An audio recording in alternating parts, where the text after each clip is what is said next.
Onibaba is a 1964 horror film that combines cultural elements and history with the supernatural to create a compelling horror story with uncanny parallels to the society that it was produced in. Onibaba utilizes conventions of supernatural horror to draw parallels upon hardships and social structures of wartime Japan to 60s Japan. The genres help the viewer prepare themselves for what they're getting into. They provide tools to creators to help them portray their message with simple cues to help audiences better understand them. Some genres provide tools that others might not have. In the case of Onibaba, a tale of jealousy, lust, and rage, the conventions provided by a genre such as horror help convey its message well. In the categorization of films, we find more ways to sort them, as supernatural elements are prevalent in this film. The subgenre of supernatural horror suits Onibaba to a T. Onibaba is also a classic example of the era of filmmaking known as Japanese New Wave,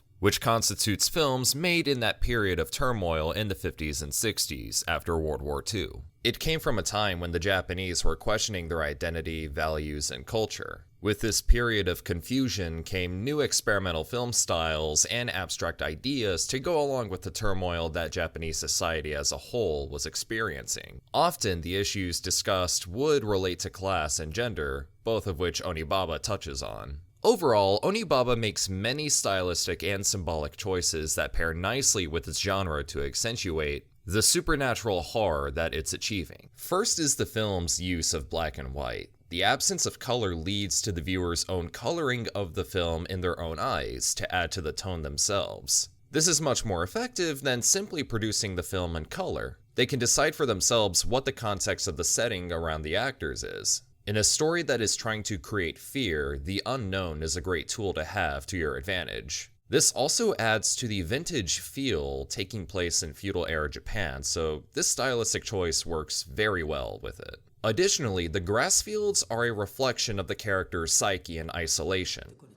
鈴木がこうなんか揺れるでしょこう鈴木がそれはですね性的な心理描写になってるわけこれがこうゆっくり揺れたりこう揺れたりバーッとまた揺れたりなんかするのはですね心の中の描写になってるわけですね The setting of the film is closed off from the rest of society. There is no help coming. Nothing but the main characters and their will to survive, which is symbolized by the pit in this film.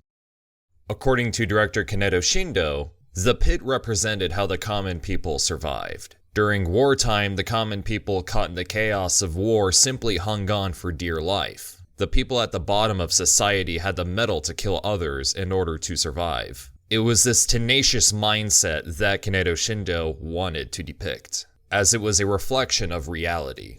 And of course, there's the iconic mask. A mask that obscures true identity, which builds suspense. The older woman in Onibaba wears a mask to scare off her daughter-in-law with Hachi from having love affairs during stormy nights. This is after she encounters a mysterious soldier who first wore the mask, who she tricks into falling into a pit towards his death. The mask seen in the film is specifically a Hanya mask from No theater that originates from the 14th century, which is commonly used to depict supernatural beings, sometimes as a result of a transformation, especially if the mask depicts a jealous female demon in the context of Onibaba, as it represents female rage and pain. The older woman in Onibaba is jealous of the relationship between her daughter-in-law and Hachi. She lusts for Hachi, but he is clearly disinterested in her, as she longs for a sort of attention through sexual desire. The older woman later takes on the form of a mysterious being to scare off the two lovers.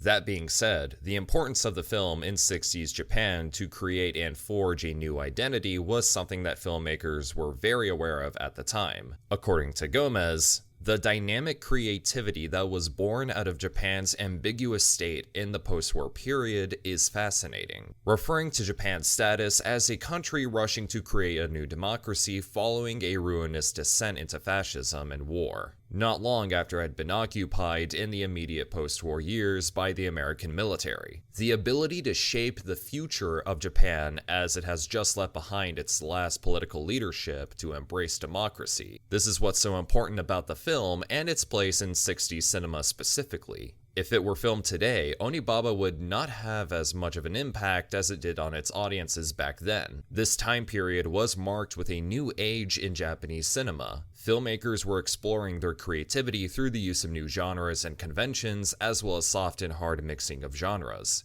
The blend of genres and new exploration created a unique social commentary on Japanese society, talking about the social issues that they themselves deemed important. Speaking of which, it is important to consider the historical structures of feudal Japan to 60s Japan, as well as the similarities and differences, namely in the form of social class. Onibaba utilizes the conventions of its genre to commentate over and draw parallels between the sexual revolution of the 60s and our natural instincts as human beings. According to Elena Lazik, Onibaba has forsaken allegory to reveal the primacy of vital forces that aren't representative of anything else in the film, existing there only for their own sake. The twinned human drives of sexuality and the will to survive. The use of black and white in this film directly leads to the theme and mindset of the characters, that is, kill or be killed. A gray aesthetic connects to the character's willingness to do anything to survive during times of hardship. Literally, morally gray. Onibaba is effective with its themes and conventions as director Kineto Shindo incorporates them in a setting where the characters are seen at their most primitive and desperate during a time of turmoil, as they are isolated from the rest of the world. There is a balance between the notion of only the strong-willed can survive, and the only way to preserve our humanity and allowing it to grow and prosper is through love and sex, as those feelings are capable of bringing us together. Other elements such as the severe lack of music creates a surreal atmosphere that feels uncanny, making for a more raw and real feeling story. We genuinely believe that the young woman and Hachi have a liking toward one another through their countless affairs. We genuinely feel how desperate the older woman becomes, as well as her anger and jealousy. In a sense, Onibaba is essentially an inside look of our own primitive behavior by amplifying our basic natural instincts, which is simply to survive. Additionally, its use of the paranormal is effective as it blurs the line between reality and fiction, as there is genuine terror behind the Hanya mask that the older woman dons through the later parts of the film, even when considering its ties to folklore. Onibaba, via the conventions of horror and its use of aesthetics, as well as specific iconographies, makes a commentary upon the hardships and social structures of a post-war Japan. Ultimately, the methodology that the film utilizes provides an insightful commentary about the parallels between the country's traditions and ancestry, and its new era customs of the 1960s.